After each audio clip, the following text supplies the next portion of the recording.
So I have to prove what? Yes, this just came a question in my head. So what I have to prove to win this case, to win a removal proceedings and to get the green card?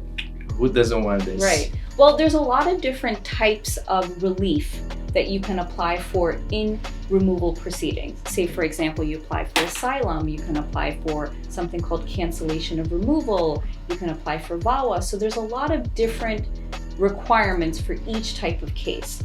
But one thing that you should show in every single removal proceedings is that you deserve to be able to stay here and you have what's called good moral character. Okay, good moral character. You always said this, Sodette said this before in the other video.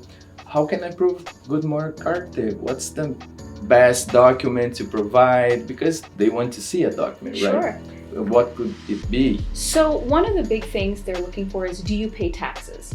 Are you working and contributing to society? And are you a good person? Do you have a criminal record? So they want to look more into, how is this person contributing to the United States? For example, I work as a volunteer in non-profit organization. This would help me. Absolutely, absolutely. Yeah, that's something in your benefit. So we have to show every good side of us, right? Absolutely. It's our best chance. Yes. So I have to show good moral character. And for example, there is a difference between LPR and just immigrants that there has no document facing removal proceedings. They are treated different. Well, there's different types of things that they are eligible to apply for. So a person who already has a green card is defending their right to keep their green card, while a person who does not have a green card is applying for something so that they can actually get their green card. So there's different things that they can apply for. So I just read that maybe there is a cap. For example, there is a limit to grant to grant like green cards from removal proceedings to people that don't have, and there is different from people that already have the green card, right? Right. So those people who don't have a green card and they're applying for a green card, say for example, with a cancellation of removal case, there are only a certain amount of numbers that are given every single year for the entire country. So if you win your case, you have to sort of be in a line in order to get the green card depending on where they are in those numbers. So I win the removal proceedings, I have the right to have the green card. But I also have to consider there is a cap to grant green cards. So I have to wait for my time.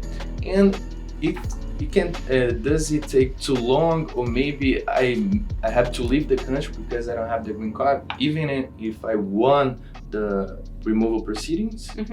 Yes. So the issue is, say you won the case, right?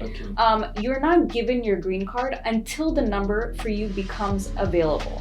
But you don't have to leave the country. You can continue to work, you can continue to live your life. You just have to wait until that green card becomes available. I understand. So I don't have to leave the country, I just have to wait for the green card. Right. So, I have this decision, the worst scenario. The case was denied, I have a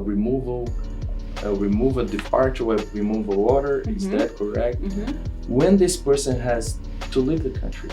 Well, it depends as well. So if the person is detained or they're in jail, most likely if they do not appeal the case, right, to a higher court, they get deported pretty soon.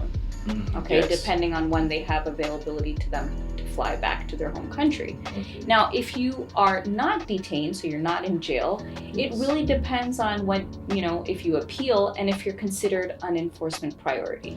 So if I have the denied decision, the worst one, I have to leave the country, they don't know where am I? This will happen just when I come in another situation with the police, in the system of justice. Right. There are a lot of times where people have orders of deportation from many, many years ago, but then in the future they're eligible for something new.